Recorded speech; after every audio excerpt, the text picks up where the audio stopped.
This is London.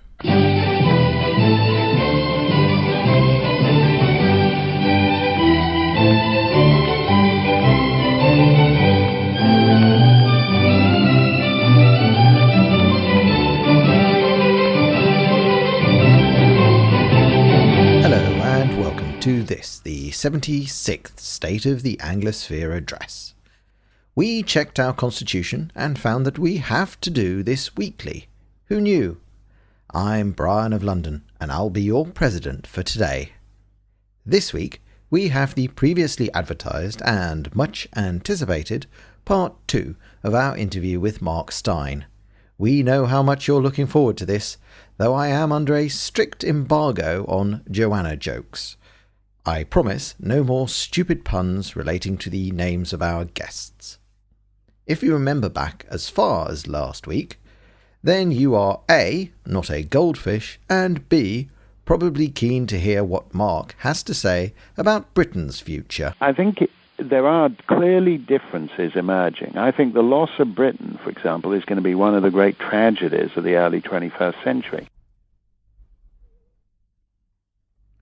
That interview is coming up, as ever, later in the show. In addition, we have Meryl's take on the State of the Union, and Damien is looking into the portrayal of Muslims in Hollywood. If you're a regular listener, you'll know that now it's time for a bit of blog news. Police in London are considering proposals to share intelligence and information with Muslims before launching anti-terror operations. The plans, announced by Metropolitan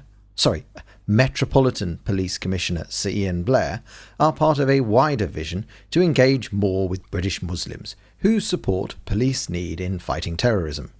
Under the proposals, in some cases, police would share intelligence with some local people and, if necessary, consult them on anti-terror raids in their area. I wonder how that might work.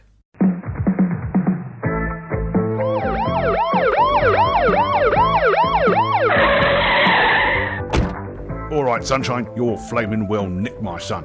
Cuff him, Constable.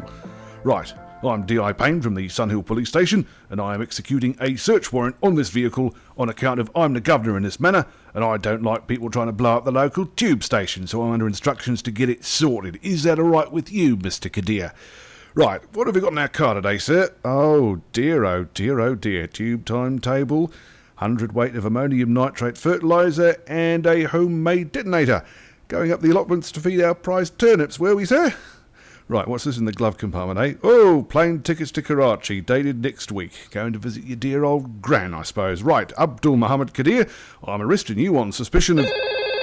Bloody hell, what now? Yeah, D.I. Payne here. Commissioner Blair. Yes, sir, that's right, sir. Got him banged to rights. I'm just charging him now. Phone the local imam first to let him know we're coming? No, of course I did. New policy. Community relations. Ask the Muslim community for permission? With respect, Commissioner, is this the Metropolitan Police or the Mungbean Polytechnic Knit-Your-Own-Yogurt Social Work Committee? Yes, sir. I understand, sir. Report to the Finsbury Park Mosque for compulsory multicultural sensitivity re-education Monday morning. All right, sir. Looks like we may not have followed exact procedure, so I'm instructed to let you off with a caution. Here it is. Mind how you go, sir.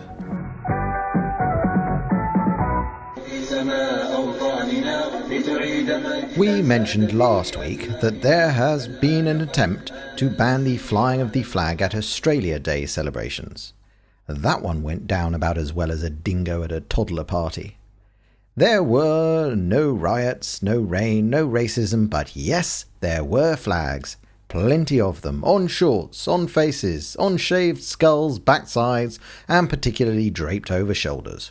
However, the aggression and overt nationalism rampant at last year's Sydney Big Day Out was apparently reduced this year. While there were still some t-shirts bearing the flag and the exhortation to support it or F off, the mood all day among flag bearers was more display than demanding allegiance. However, some patrons had seen the organisers' so-called ban on flags as akin to a red, white and blue rag to a bull. 17-year-old Dana Burgess from Richmond, with a newly purchased flag over her shoulders, said she had not worn a flag before, but as soon as they said they would be banned, I started thinking about ways to smuggle them in. But the last word has to go to Sam Kekovich, and a rather unlikely way to advertise lamb chops. In this election year, Australians are faced with a stark choice. Allow un-Australianism to flourish or take a stand against it, before it becomes as prevalent as exposed genitals on a reality television show. I love Australia, her far horizons, her jewelled sea, the Aussie people and our Australian way of life. In the past year, I've travelled all over this wide brown land. I've met a few people, both young and old, and listened to what they had to say. I've seen firsthand the devastation un-Australianism has caused, and frankly, I've had a gutful. The desecration of the Australian flag was bad enough. Imagine if people started burning lamb chops as well. And un-Australianism played a role in the greatest disaster to befall our nation since tofu.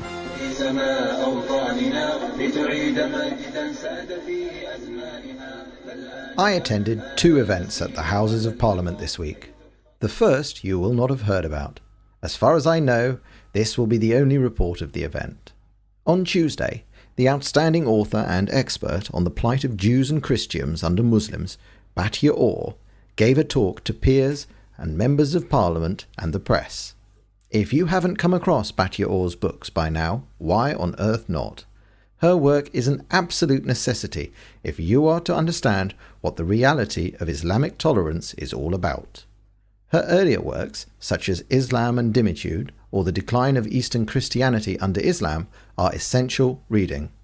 She spoke this week about her most recent book, Eurabia, and its central thesis that there has been a concerted effort by elements high up in the European Union to form common goals with the Arab nations of the Mediterranean to act as a counterbalance to perceived US power. This has included years of cultural retraining for Europe, acceptance of mass immigration from these largely Muslim lands, and, most importantly, precious little except our cash flowing back the other way. The audience of MPs and peers listened attentively and asked many questions. It is essential that this sort of audience start hearing this sort of message. A most notable attendee was Lord Ahmed, the UK's first Muslim peer. He was not best pleased with Batya Orr's message. His was the first question, which was more just a statement of his solidarity with 1.2 billion Muslims, that descended almost to a threat. If what she was saying was true, then Lord Ahmed said, "I'm an Islamist." He listened to her answer, but left almost immediately after. Speaking truth to power has always been unpopular. I attended one other event, also at the Houses of Parliament. The Jerusalem Centre for Public Affairs organised an event featuring former Prime Minister Benjamin Netanyahu to put forward their case for indicting Ahmadinejad on the charge of incitement to commit genocide. There was a large turnout of MPs, especially from the Conservative Friends of Israel, but also from other sides of the House. Israel has some friends. Who knew? It's a nice idea, but haven't the UN and the International Criminal Courts been used extensively in the past to deny Israel the right to defend itself? Anyone remember the security fence / ugly pally-killing tree-crushing wall report? What about attempts to arrest serving officers of the IDF when they fly via London? There doesn't seem to be the will in the world to do any good, but who knows, maybe one day, preferably before the mushroom clouds appear, something will happen. As a side note, I can't help but play this. Listen to Netanyahu handle a sneaky BBC question at the end of this interview from the Today programme. 5 minutes spent on the Iranian president's call for genocide, so they just had to bring up President Katsav's affairs. Let me ask you briefly about your Prime Minister, Ehud Olmert, who has called on President Moshe Katsav to resign over allegations of rape and abuse of power. Now, Mr. Katsav has denied those allegations, but has vowed to step down if he's formally charged. What does this political crisis mean, do you think, for Israel? Well, it's obviously very discomforting and embarrassing and sad, and one hopes that the president will have his days in court. He will have it, that's for sure, and he can seek to prove his innocence. But I think what it does show is the difference between Israel and, say, Iran. Iran's president is committing international crimes of the highest magnitude, and no one has taken him to task. In Israel, the self-correcting mechanism of Israeli democracy is saying that no one is above the law, including the president, and that's the difference. Israel is a democracy of law. Okay. Iran is a theocracy violating every law. Benjamin Netanyahu, thank you very much. And I also got the chance to thank him in person. And now we return to Mark Steyn. Last time, he was talking about the unequal treatment given to either noted academics and writers or right-wing polemicists. This week, he tells us how the blogosphere has helped him sell books. We have, apparently, allowed him to run around the usual barriers. I'll let Tom take over. What about the role of the internet, blogs, podcasts, alternative media?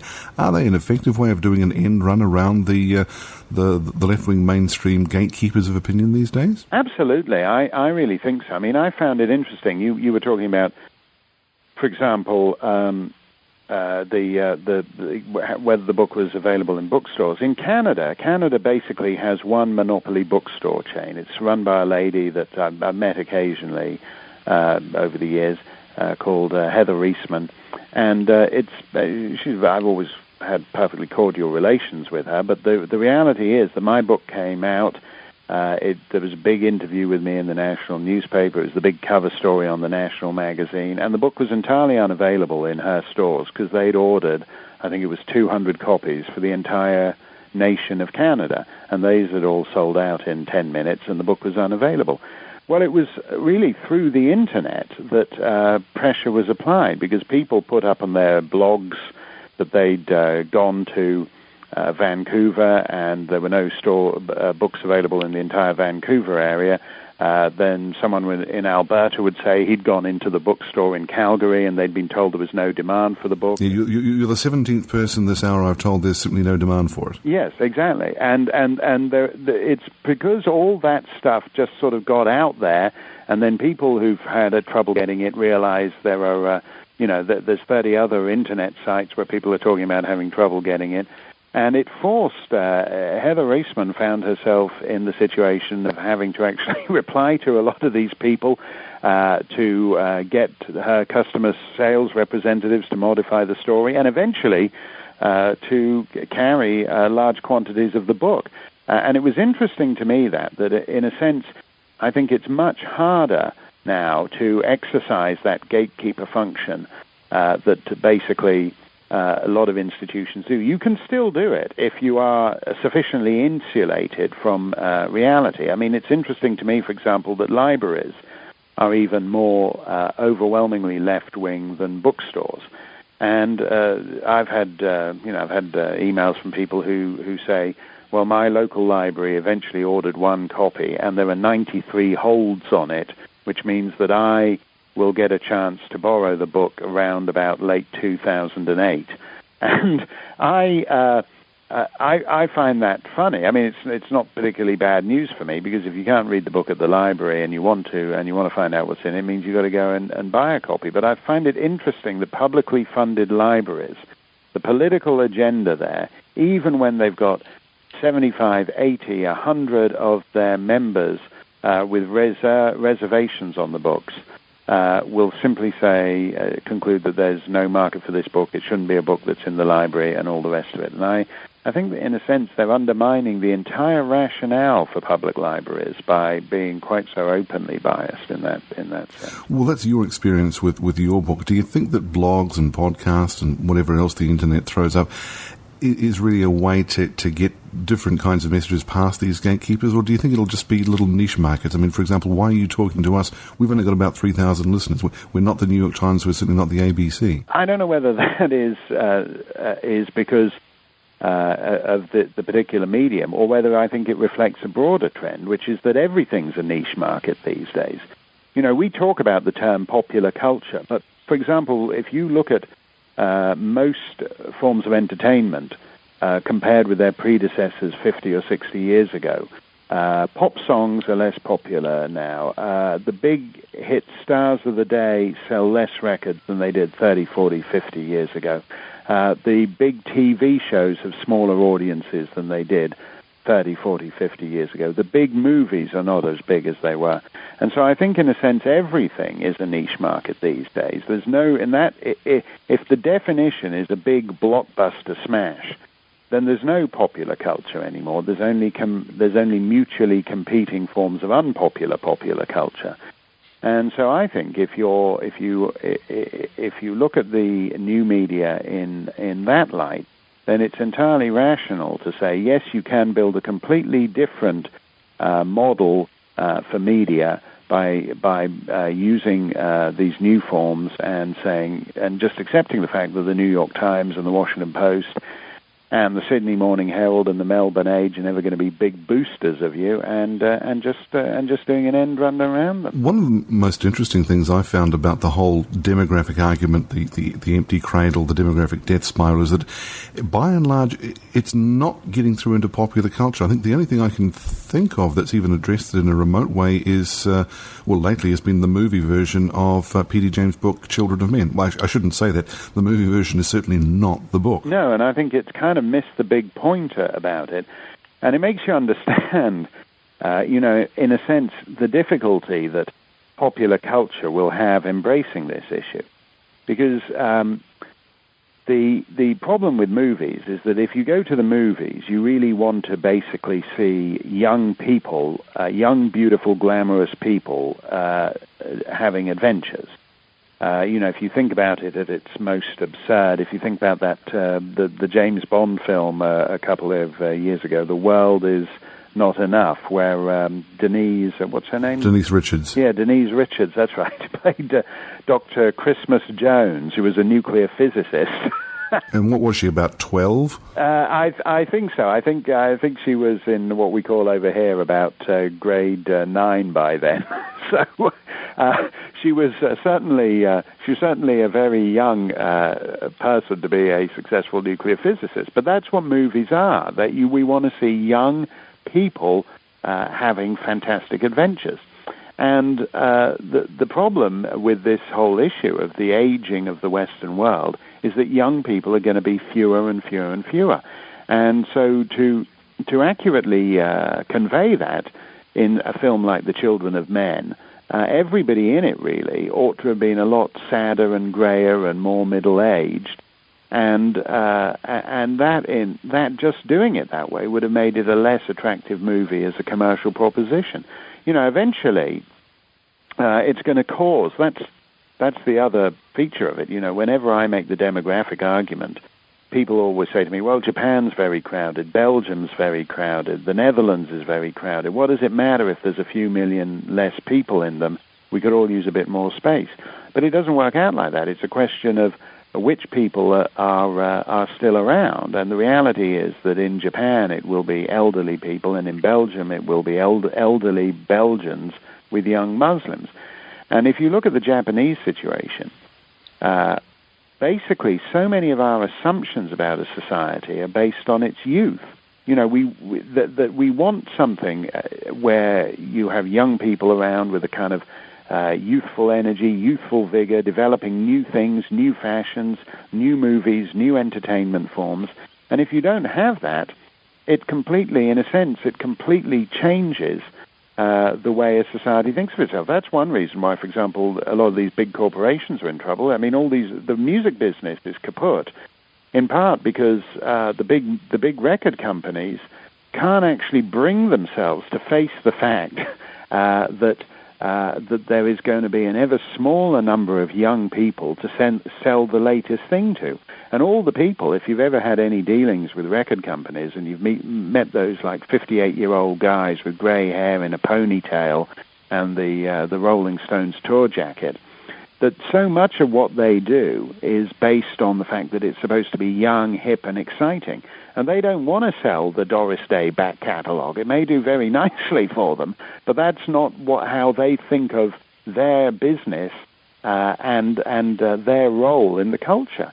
And that's the trouble with this kind of whole aging process. It's not just a numbers game. It's actually about how a healthy society thinks of itself. Mark, one final question.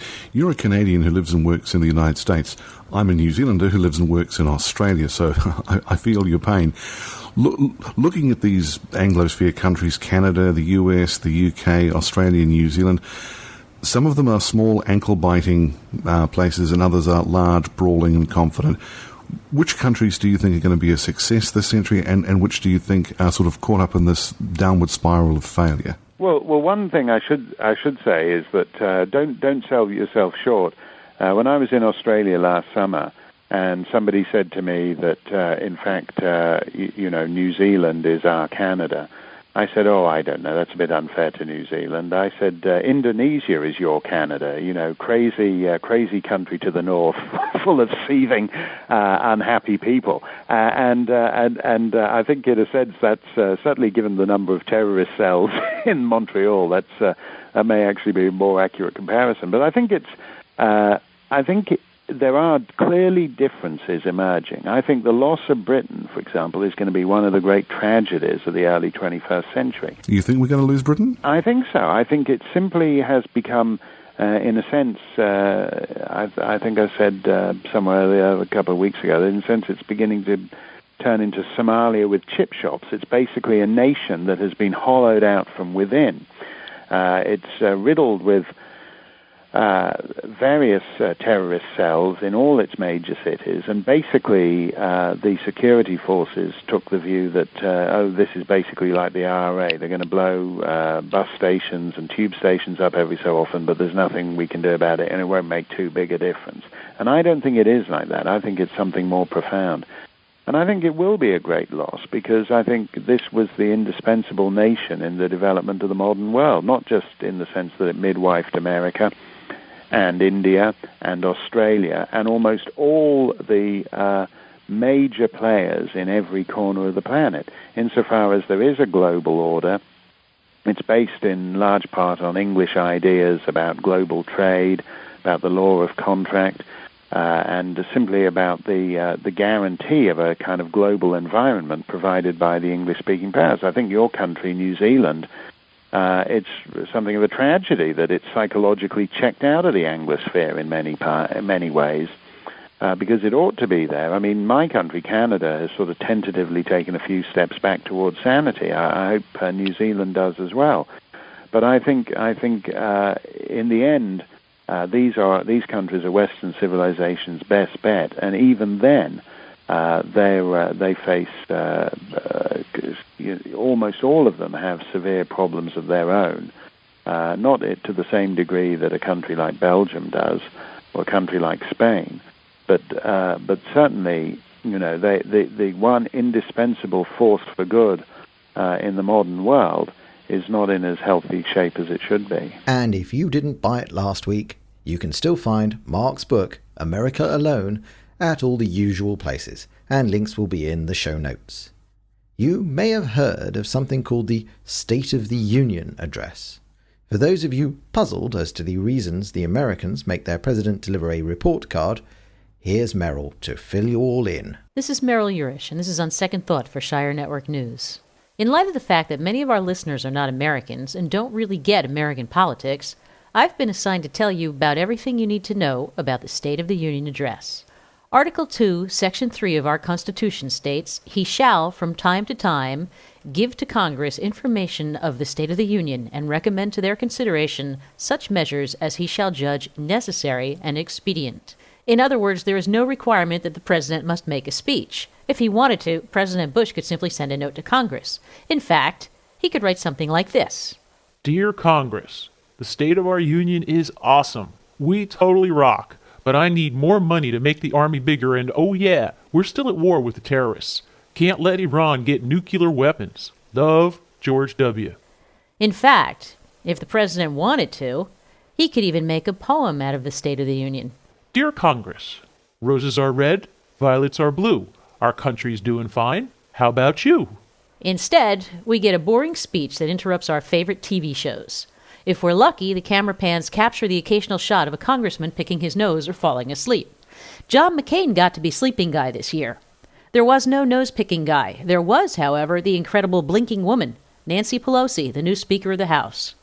She creeped us all out about halfway through the speech. Her eye blinks were clocked at some 60 blinks per minute. The average is 10. Pelosi was also noticeably moving her mouth, causing half of the American viewing public to wonder, what the hell is stuck in that woman's teeth, and why is she doing that on national television?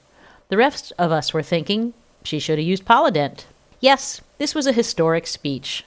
For the first time in history, there is a female House Majority Leader. Instead of seeing the president's head bookended by 2 suits and ties, there was 1 suit and tie and 1, well, set of boobs. Okay, granted, they're really old boobs, and they were very well covered by her suit, but still, they were boobs.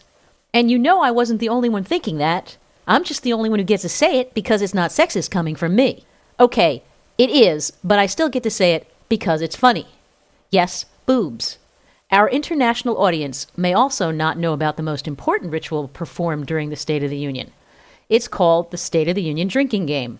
New rules develop for each president, and indeed for each new year. Some examples: every time W pronounces nuclear, you take a drink. Every time he mentions war on terror, you take a drink. This gives you the optimum way to watch the State of the Union address. By the time the speech is halfway over, you're so drunk you don't care what the president is saying. One of the more recent additions to the State of the Union ritual is the response afterward from the opposition party, known by the rest of us as the sore losers speak. Most of us have already turned off our TVs by the time the loser speaks.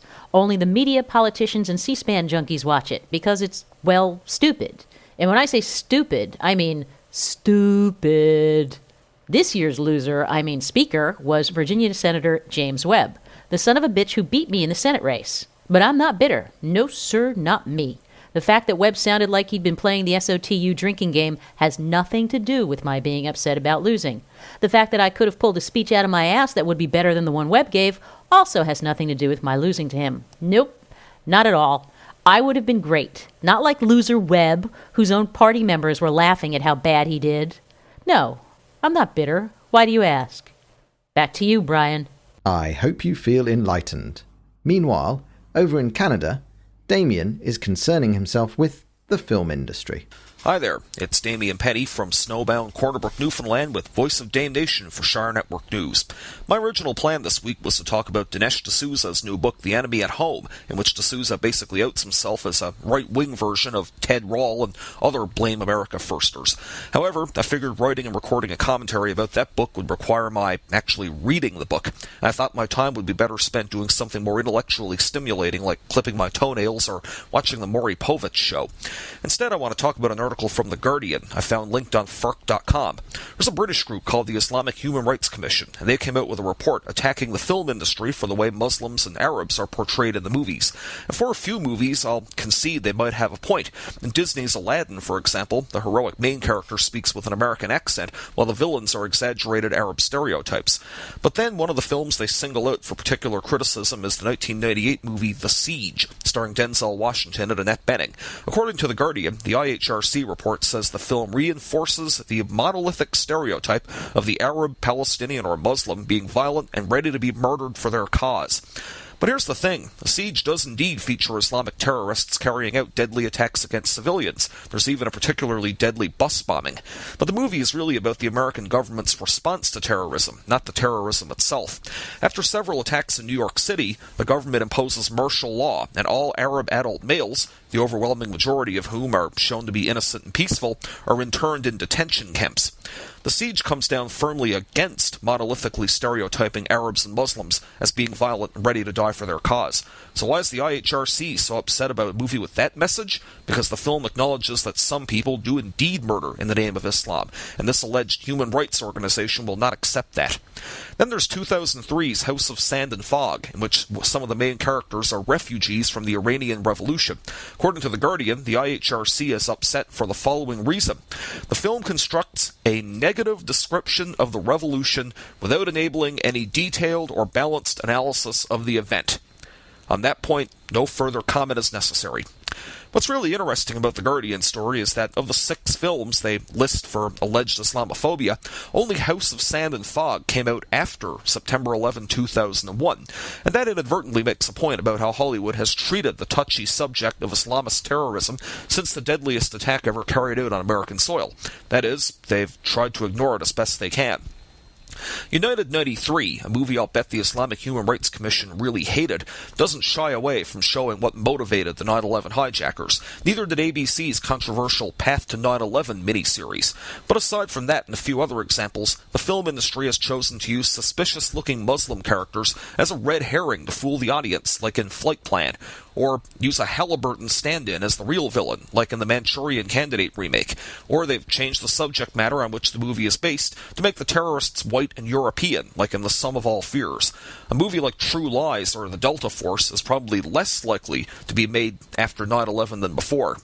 While the IHRC is whining about terror carried out by Muslims in old movies, real terror attacks are being carried out around the world by Muslims. That hurts the image of the Islamic faith much more than Aladdin or The Siege. But will the IHRC come out so strongly against that? Well, I'm going to hold my breath until they start doing so.